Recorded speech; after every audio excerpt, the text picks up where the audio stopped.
welcome to the Brew Garage. Today is another on and off rainy sort of day here in the Pacific Northwest. Pretty usual for this year's summer, unfortunately. While the rest of the nation is enjoying nice sunny hot weather, we're stuck with all the rain up here. So, with that being said, today I want to brew up something that will hopefully kind of encourage summer to come along. We're going to brew up a Summer Session IPA, something that's light on the alcohol content, but still very nice and hoppy. So for today's brew, here is what we have cooking. For today's grist, we have 8 pounds of pale 2-row, a half pound of caramel 40, a half pound of Cara-Pils, and for today's hops, we have 3.5 ounces of Chinook, 2 ounces of Idaho 7, 1.5 ounce of Cascade, and 1 ounce of Centennial. And for today's yeast, we're using US-05. For today's brew, we are using an all-grain propane system. For any of these items, feel free to look in the description below. I start my brew day by grinding up all of the grains.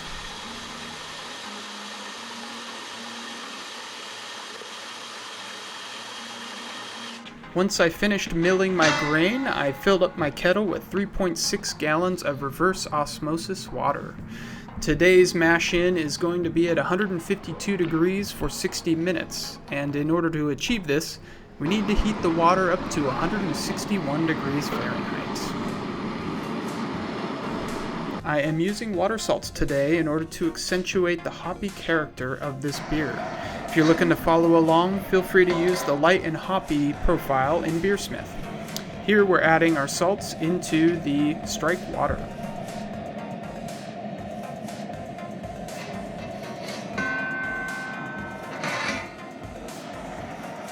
Now that our water is at 161, we're going to go ahead and add it to the mash tun and get this thing mashed in.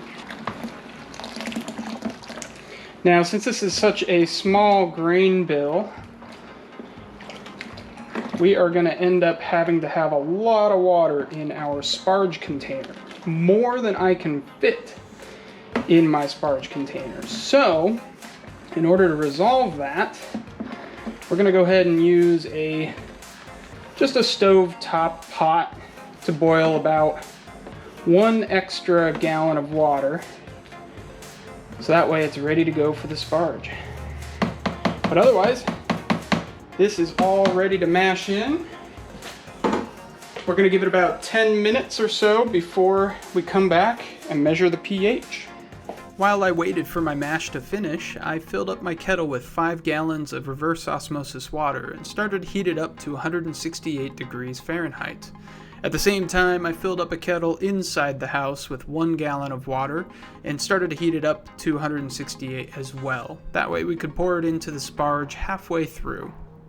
While everything heated up, I weighed out my salts and put those into the sparge water so that I could keep things consistent with the light and hoppy profile. So we're going to go ahead and take a pH reading. We're 10 minutes into the mash, so we should be able to get a accurate reading. I'll just take a little bit of a sample off here. We want to be between somewhere 5.2 to 5.4, so we're a little high at 5.7. So we're going to go ahead and add a little bit of lactic acid to bring that down. So mash has finished. We're going to go ahead and pour off some so that we can make sure that the lines are clear of any grains, because we want to take only clear wort out of there. That's actually looking pretty good already, but we're going to go ahead and just gently pour that over the top. Try to not disturb the grain bed. Do that a few times just to make sure we are clear. We're ready to take our wort. So, the way we're going to do this with this sort of contraption is we're going to try and match the flow rate of what's going into the kettle with what's going into the mash tun. That way the grain bed doesn't go dry, doesn't get stuck, and we get just a nice even distribution into the kettle. That is gently just putting water on the top. Gently putting water into the kettle. Our end goal is 7.9 gallons. Now remember that kettle of water that we had extra? We're getting to the point where we can add that to our sparge water container. So go ahead and top that guy off. And finish that out.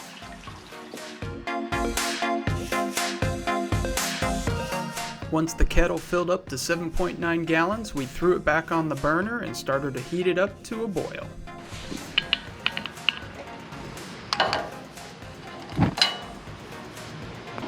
And with that, folks, we are at a boil. We're going to go ahead and set the heat a little bit lower, break that surface tension so we don't have a boil over.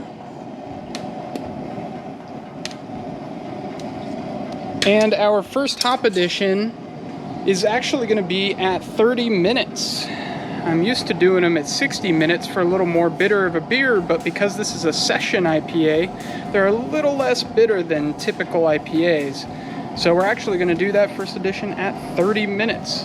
We are at the 30-minute mark for our boil, halfway through. Going to go ahead and add our hop spider to this. And our first hop addition, 1 ounce of Centennial. 15 minutes left. 1 ounce of Chinook. In she goes. Look at that. The Summer Session IPA is calling upon the sun. It is coming out. Anyway, 10 minutes left in the boil. Here's our Whirlfloc Tablet. I'm going to go ahead and toss that on in. Give it just a quick stir. And we will go ahead and get this wort chiller in there so that way it can get sterilized while the wort is boiling.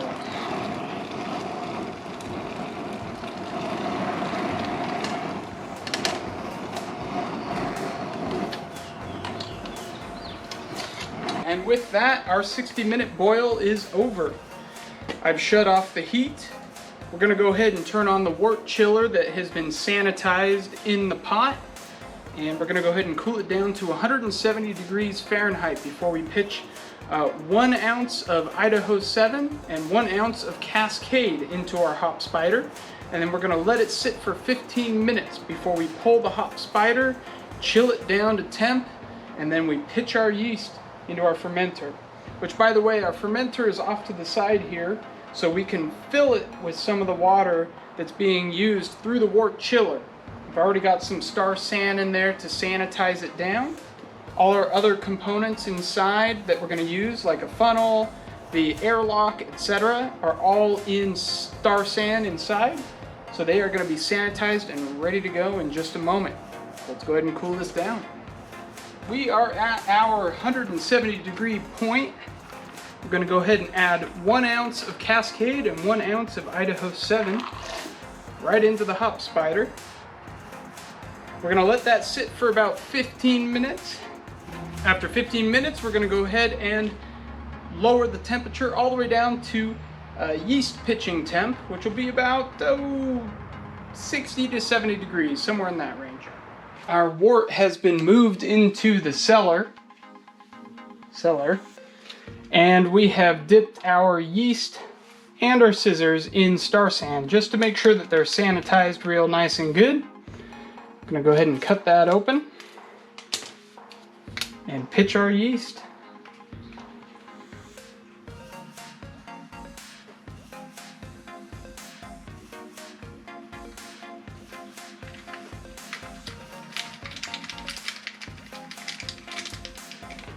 Now that that is pitched, I'm going to go ahead and grab our airlock and put that on.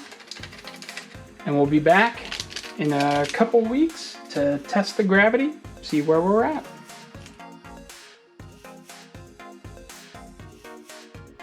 Hello and welcome from my game room. Unfortunately, it's still raining outside, so the Bubblin Session IPA didn't exactly bring summer, but let's talk about the beer. So this thing finished fermenting after just 6 days. which of course would be expected considering it was a very low starting gravity of 1.038. We ended at 1.009. So it's a very dry beer. Smells very nice and hoppy though. Can attribute that to a very heavy dry hopping, which, let's see, we had Chinook, Idaho 7, and Cascade that was put in after the 6 days of fermenting. So fermenting was done when we added these hops. So they were purely for aroma and more the flavor behind it. No biotransformation happening in this beer. But yeah, pretty solid. Let's take a sip. So very dry, as would be expected for how low the final gravity was, but very, very nice, solid bitterness to it. Not too bitter for the backbone that it has, which if I were to do something a little different, I might add in a little extra specialty grains or something to give it just a little more flavor, maybe even bump up the mash in. The temperature being a little lower means all those sugars break down to easier sugars for the yeast to consume, which of course leads to a drier beer.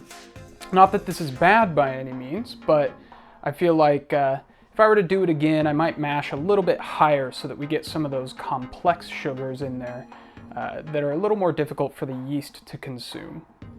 Otherwise, like I say, has a really nice hop characteristic to it, thanks to mostly the Chinook, but the Idaho 7 and Cascade definitely comes through a little bit there as well.